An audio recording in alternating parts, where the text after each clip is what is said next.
Could Jaylen Heyward potentially be a UCF Knight? Hello, everybody, and welcome back to Charge On. As always, I am your host, Sean Green. Before we get started, as always, a quick word from our sponsors, BetOnline. BetOnline is your number one source for all your betting needs. Get the latest odds, lines, and matchup reports for baseball, boxing, golf, and more.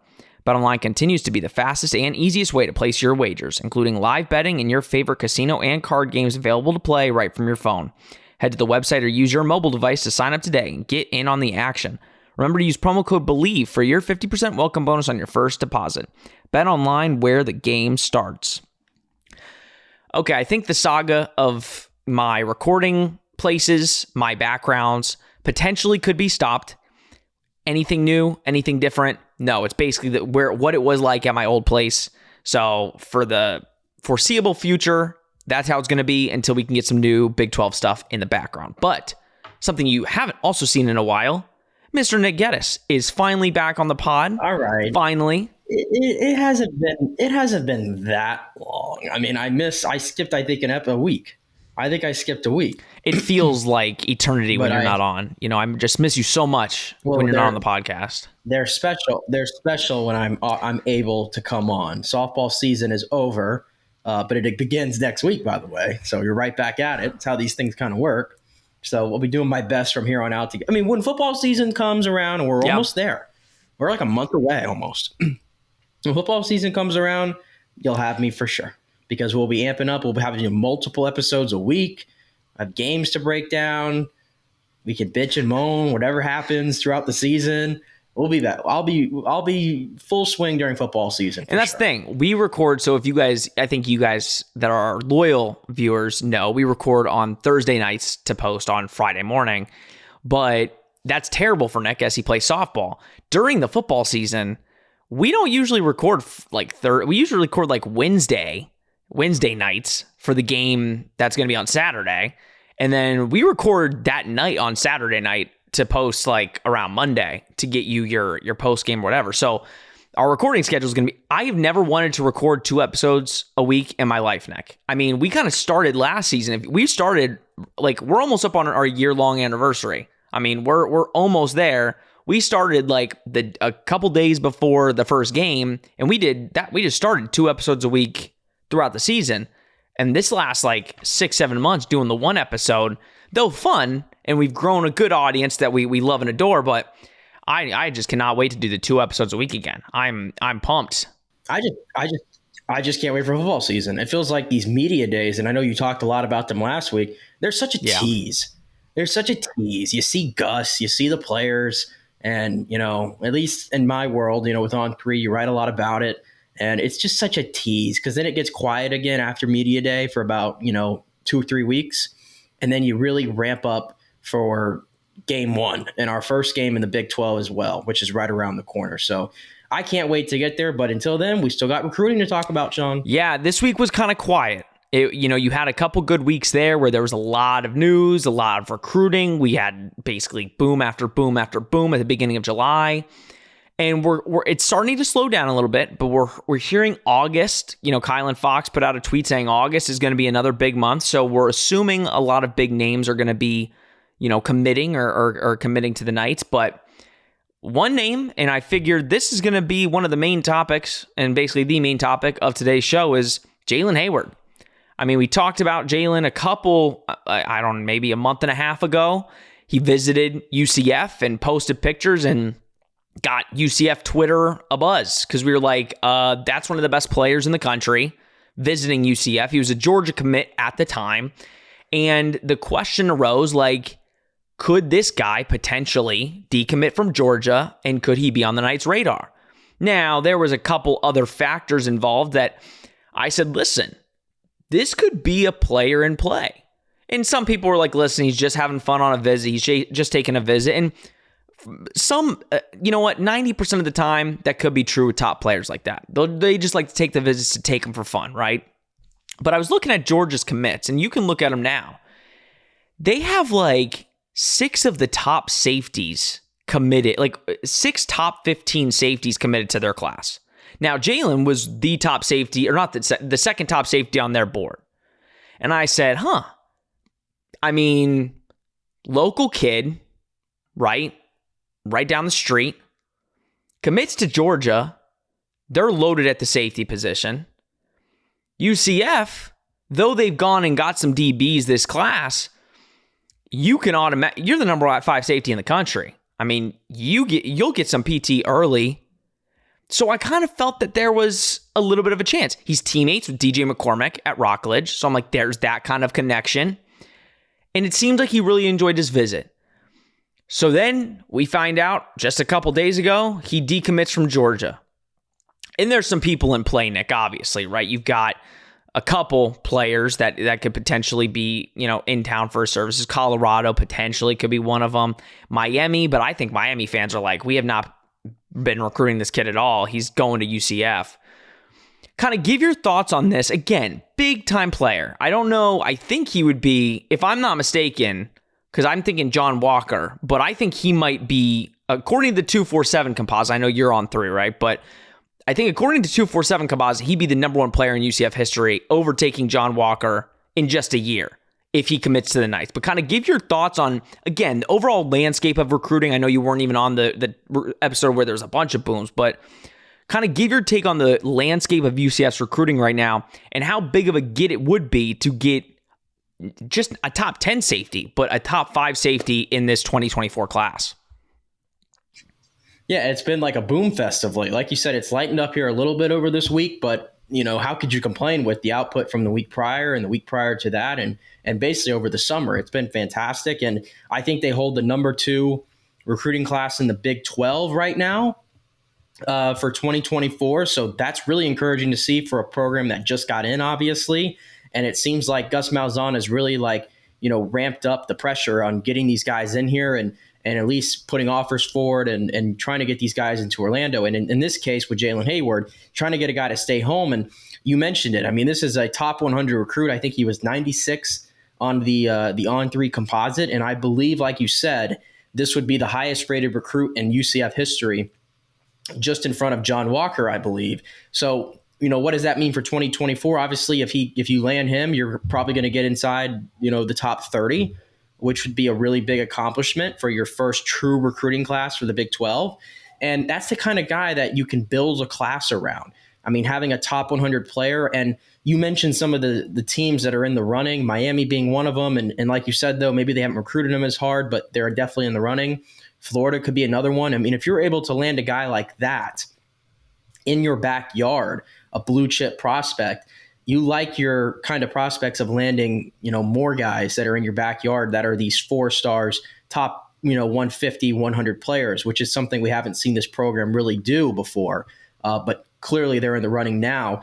And, you listen to the soundbite that he gave, I want to say it was Brandon Hellwig of Rivals that he gave the soundbite to, and he mentioned the word family when talking about UCF. And I always love when I hear that because, as you know, I follow Florida State pretty hard. And that's one of the words I've heard that a lot thrown around that program is the family type of atmosphere. And I think you really have something as a program, especially for Gus Malzahn entering his 3rd year, when you're able to kind of build that kind of family atmosphere. So I definitely love to hear that. I mean, how he slots into the defense. Obviously, I think he's a track star. Would be one of the more faster players in the conference, super athletic. He would slot in immediately and, be your most talented player on that side of the ball for years to come next to John Walker. So I love the fit. I hope they can pull it off and we can continue this kind of run of booms right now that Gus Malzahn has going for him here in year 3. No, it'd be a huge get. And I mean, John Walker last year, obviously Florida was going hard after him. And the big question was, is that NIL money at Florida going to sway John Walker to kind of pick the Gators over the Knights? And ultimately, UCF won out. This year, we've already seen a couple blue chip prospects commit to the Knights, right? There's a couple names, Nick. Now, this would be obviously the biggest one, but another reason why we think that Jaylen Heyward might be a Knight is Brandon Jacob. Brandon Jacob, we kind of just assumed he was going to be a Knight, local, only 20 minutes down the road. He commits to Maryland yesterday. And a lot of people are speculating. Again, it's all speculation until proven, right? But a lot of people are speculating. The thought process around the program is Jaylen Heyward is going to be a Knight. He's probably going to be committing to the UCF. And Brandon Jacob, obviously being a top 10 safety in the class, was like, I'm going to go to Maryland, be the number one guy there. Jaylen Heyward's going to be a Knight. So who knows? But let's talk about a little bit of potential names. I keep mentioning Tavion Galloway, tight end. To get 2 top tight ends in this class would be huge for UCF, another 4-star guy. Florida State guy, Nick, LaWayne McCoy, he's been kind of on the fence for Florida State for a while now. I mean, the in all likelihood, it seems like he's going to be a guy that flips. Like, it kind of seems like Florida State has got a couple of those wide receivers in the class. He was their number one receiver on the board. I think he still is. He's more of an athlete. He'd be converted to a wide receiver in college.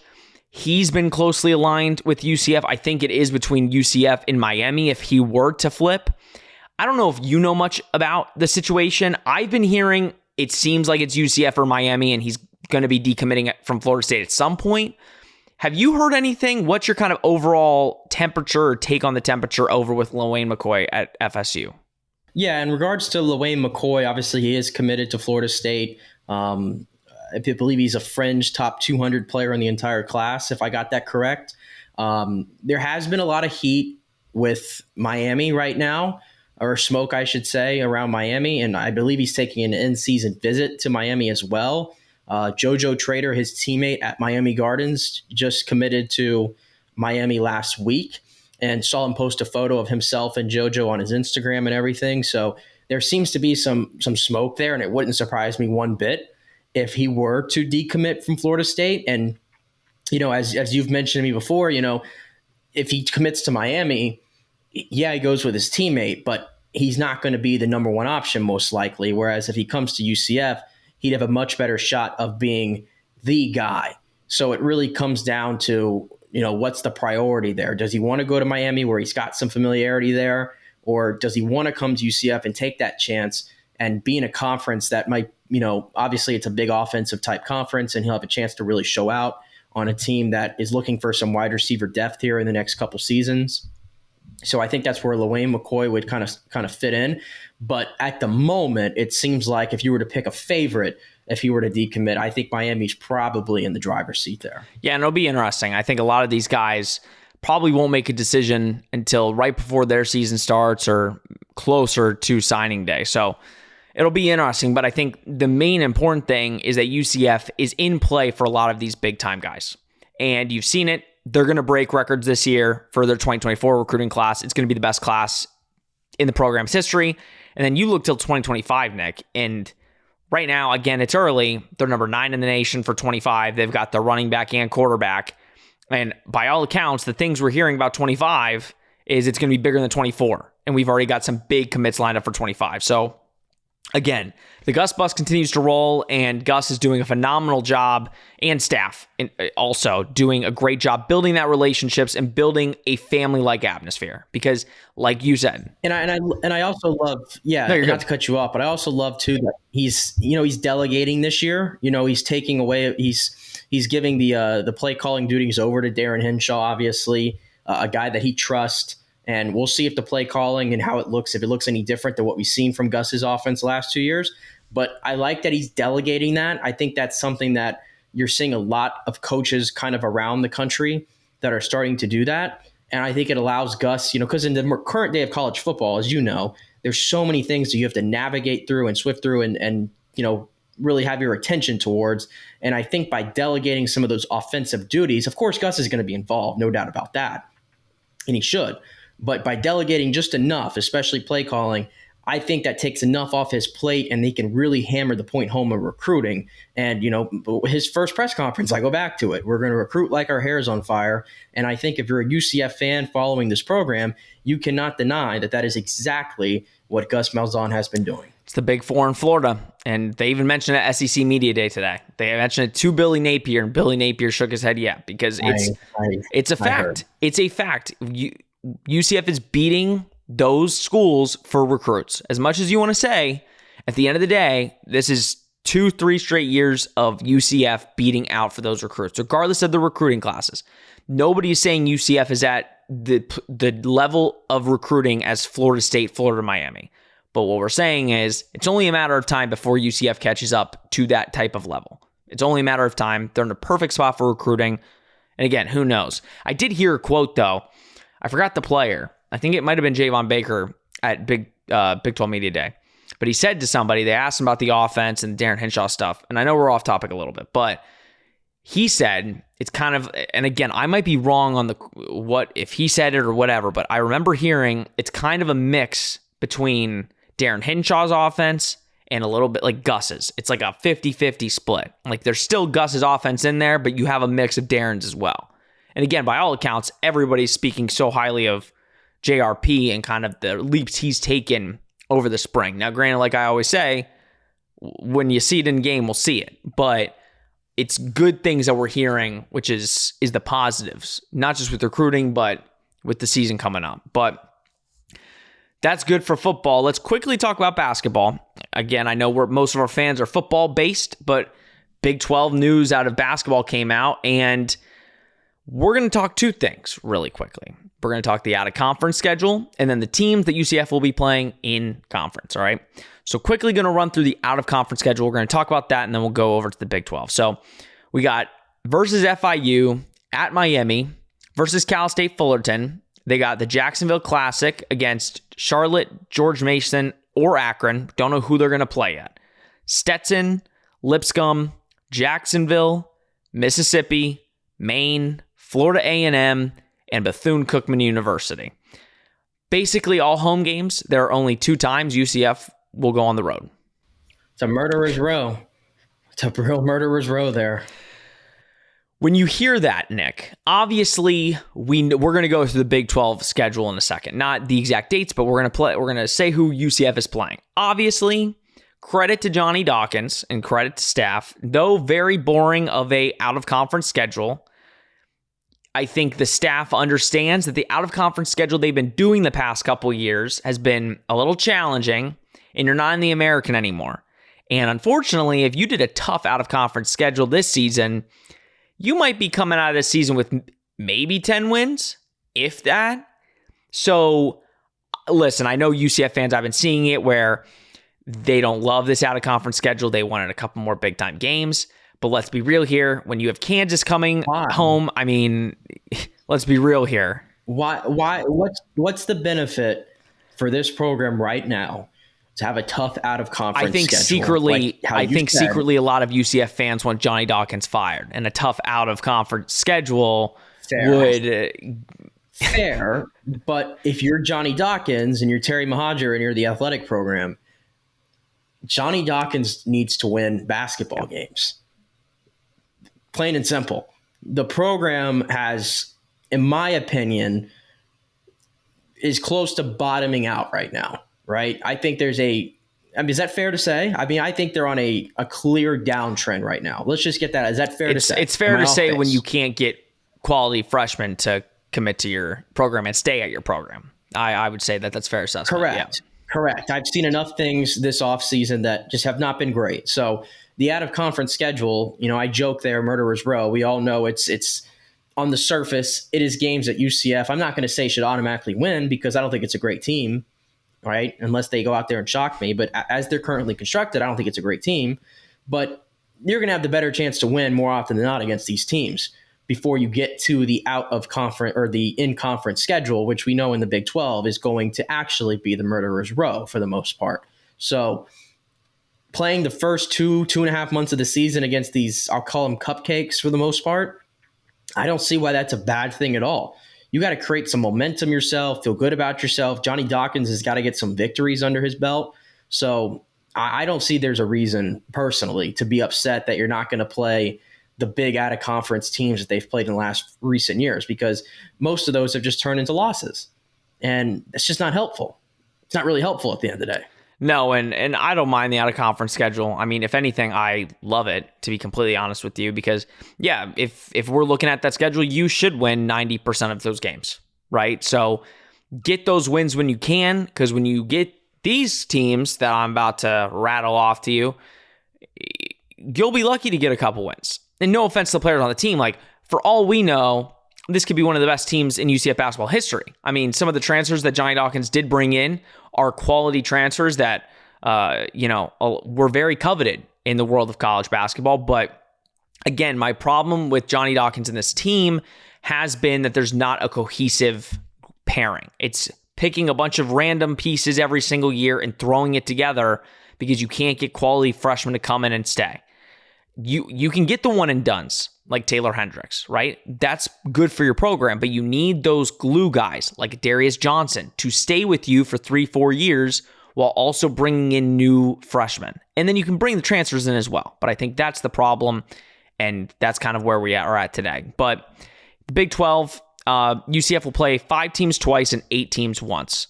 So the home and away opponents that you're getting both home and away that UCF is playing is BYU, Cincinnati, Houston, Texas Tech, West Virginia. Obviously, keeping Houston and Cincinnati kind of on that schedule, playing both at home and away. I love it. I think getting Cincinnati, again, you kind of want to start a little bit of that rivalry. I think I don't know who's still wanting Houston to work, but Houston, again, a top basketball school. That's going to be a tough game. UCF played them good last year.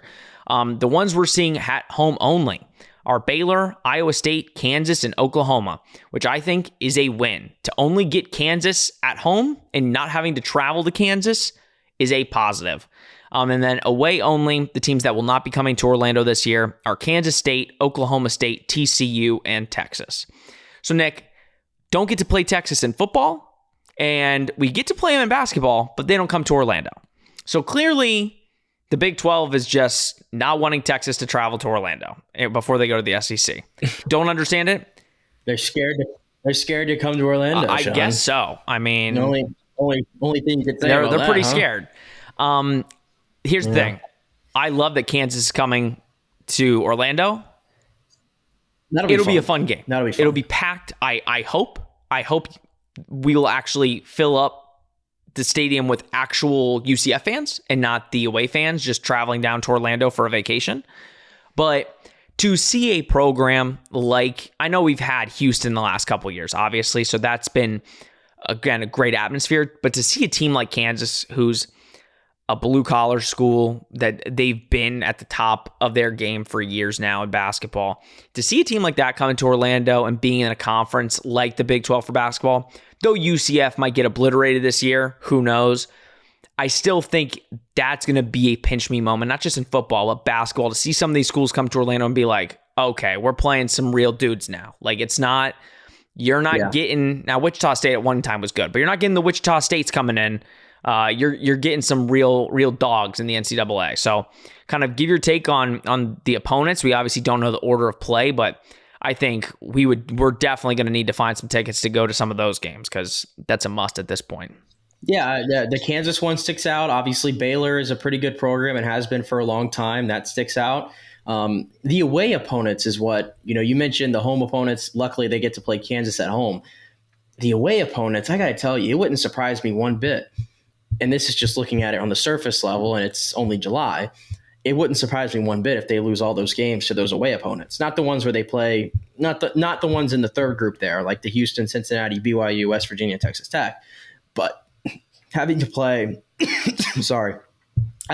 Texas, Kansas State, TCU, and Oklahoma State away, that's pretty tough, especially those first 3 of Texas, TCU, and Kansas State. Clearly, Kansas State seems like a team that's here to stay, right? Based on what they did in the tournament. Texas is always a player. TCU was in the NCAA tournament this year as well. So that's going to be really, really tough for UCF. And again, but you go over the schedule, that's what makes the out-of-conference schedule desirable, is I don't know how many wins are on realistically, and how many games is this? 18 games, I want to say, if my math's correct here? Well, no, because you have the home and away, so they'll play each other twice. Yeah, that's 10 games and 4 away, 4 home. Oh, so 18 in the Big 12. Yeah. I thought you were involved in it. Yeah. Right. Of these 18 games in the Big 12, at the surface level, I'm thinking, what are you lucky to win? Maybe 5, 6, 7? Yeah. Best? Seriously. So you really need to chip away. The most important months of this team is going to be in October, November, December. If they slip up, let's just say they win, instead of winning 90% of the games against those teams, they win like 60 to 70%, then we have some serious issues here. and I'm not looking forward to the Big 12 schedule then. So I think, and I know it's the first year of Johnny Dawkins, and I'm sure the athletic program is going to give him the benefit of the doubt here. And we talked about it, how it was important to go into the Big 12 with some continuity, regardless of what you think about Johnny Dawkins' track record and how it's trending down right now. It was important to keep him at least to go into the Big 12. But if you put out a season like that, where let's just say you win 60 or 70% only of that October, November, December schedule, and then you have to run to the Big 12, it probably won't be pretty. It probably won't. And then we have to start having the real discussion about Johnny Dawkins after. I know some UCF fans might not love this. I actually like Johnny Dawkins. I don't know if you'll find a better leader for this team in the country right now than Johnny Dawkins. When I say I don't think they'll love this, I think it's this, not that I like Johnny Dawkins. But I personally think that if Johnny Dawkins wins 90% of those October, November, December games and wins 5 games in the Big 12, I think he gets another year. Because at the end of the day, you have to look at it from perspective of, if you fire Johnny Dawkins, say he, like you said, now granted, if he only wins 60% of the first however many games, yeah, you're on the hot seat, because if you can't beat those teams, that's, I don't know how many recruits you're going to get off that. But if you win, I don't even know, let me really quickly do the calculation, but 1, 2, 3, 4, 5, 6, 7, 8, 9, 10, 11, 12. So 12 of those out of conference. If you win 10 and you're 10-2 before the Big 12, granted, if you only win 5 more games, you're like 15 and whatever. But I think that's way more palpable when you're looking at it if you're about 15-15 than if you're 8-23. So I think for that sense, you could probably buy Johnny Dawkins another year and have the recruiting pick up. This next recruiting class is huge for Johnny Dawkins. Don't get it twisted. He's got to sign some ballers, because that's the name of the Big 12, is you go out and you get 2 or 3 or 4 top guys, and that's how you build your team. And if those guys go to the NBA, then you reload with new talent. You're in a conference where, hell, out of the 14 teams this year, you might see 10 in the NCAA tournament. The conference is just that deep. So UCF is primed and ready. Not when I say primed and ready, they're not primed and ready yet. But if you just get some decent classes here and you just have a little bit of continuity, you have a perfect entryway into that NCAA March Madness tournament, because you just have to be serviceable. Because if you're serviceable in the Big 12, you're better than most in the country, in the eyes of the March Madness pickers. So I don't know. I know most people won't like that, but if Johnny Dawkins wins 15 games, including the out-of-conference schedule, you have to keep him. I don't care what anybody says. You're expecting, like, all UCF fans are expecting to lose the Big 12 schedule. But if you win 4 or 5 games in the Big 12 schedule, I count that as a dub, and you move on to the next season and pick up that recruiting class. Because I look at especially you look at the new Big 12, like, how many teams can you realistically say that UCF has a better shot to finish West above? Virginia, maybe. Yeah, because of the turmoil. I mean, maybe BYU. I don't think their program's that good. Yeah. Cincinnati, potentially. Cincinnati hasn't been. No, they're kind of even with us a little bit. And then basically everybody else. Yeah. I mean, no, Houston's better. Texas Tech is better. Baylor's better. Iowa State's better. Kansas, Oklahoma, Kansas State, Oklahoma State, TCU, and Texas. Right. Now, Oklahoma State's a little suspect. Like, we beat them last year, but they're still better than us. Yeah, like, to me, I was going to point. That's my point, though. Like, BYU and Cincinnati were the 2 teams that I looked at, where if you finish below both of those teams, and I think that would likely put you at the bottom of the Big 12, then I have a hard time. It's almost hard to justify Johnny Dawkins returning then. Yep. It probably is. I would agree with that. You just don't finish in the bottom. Or if you're second to last or last, then that might spell a little wrong, but Or if you do finish that low, you had better put together a great recruiting class by the end of the season. Yeah. Is the flip side of that. to where the administration can go, okay, well, we didn't do well this year, but it was the first year, but look at this recruiting class we come in and we don't want to break it up and we need it at least for 1 year. So we'll run it back then. But so that's why this becomes really the most pressurized season I think that Johnny Dawkins has had here at UCF so far. And the best thing is, Knights fans, if you just get 1 or 2 top 120 recruits, I mean, that's all you need. In college basketball, they play right away. So it's not like they're going to sit a year. The guys that you sign. Yeah, and you need continuity. You do need, I think the way college basketball is going, especially look at the Final Four, it's a lot. It wasn't really the one and done players that are winning. Those are not the teams that are winning national championships for the most part anymore. It's those teams that have those continuity. And, we've seen here at UCF, it's been a lot of in and out, transfer portal. You got to have continuity if you want to, in my opinion, do anything in the current landscape of college basketball. And I'm not going to say that UCF is Duke, but when I'm saying this, just understand the caveat. Duke, for example, had, 4 NBA draft picks. They always have a bunch, right? But Kyle Filipowski stays. He stayed, and I think one more guy stayed. But you have a guy that could have went to the NBA, and he stayed, right? So they, even though they're having a bunch of top recruits that are going to, come and join the team, they have 1 or 2 guys that stayed on the roster to have the continuity where that guy, they could be a leader.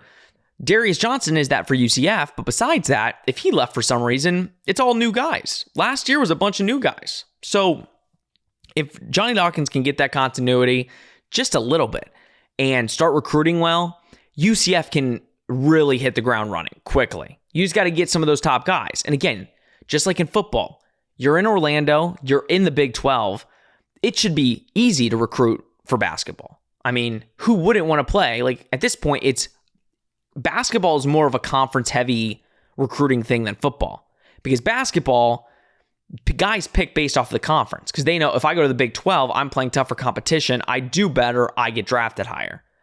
Depending on the type of player you are. So I know we've gone way too much with basketball, but it can go quickly. But we'll see. I mean, October rolls around. We'll see kind of what Johnny Dawkins can do and how quickly it can get potentially out of hand. But I've got faith in the coaching staff. I got faith in Johnny, and we'll see how that goes. But Nick, any final thoughts before we end episode 59? Next week is episode 60 of the Charge On podcast. Yeah, we're rolling around. We'll see if I make it back next week. We'll see. I won't take myself out of the running so far for this week. I'll keep myself open. But no, I mean, like we covered it there. Hopefully that we get something here done with Jaylen Heyward, hopefully sooner rather than later. That would be great. We continue this boom train that we're on. I mean, if you're a UCF fan, like I said, we are living in the apex, in my opinion. I know 2017, 2013, whatever. But in terms of stability, being in the Big 12 and putting together top-notch recruiting classes, just general interest, being in the national eye, all those things, we are living in the absolute peak of UCF football. So let's enjoy it. It's the first time we have off seasons where we don't have to worry about our coach taking another job or leaving. So you have stability, and it's nice. Gus wasn't lying. If a coach stays here and builds it, God, what can happen? And it's looking pretty good. All right, guys, thank you so much, as always, for tuning in to the Charge On podcast. We really do appreciate it. As always, please subscribe. You guys are doing great with this. Subscribing, comment. Tell us if you don't believe that the basketball team will suck. That'd be great to know if there's a couple UCF fans that actually believe that. So please comment down below and keep supporting the channel as much as you possibly can. We really do appreciate it. All right, guys, this has been Charge On, presented by Bet Online. We will see you next week.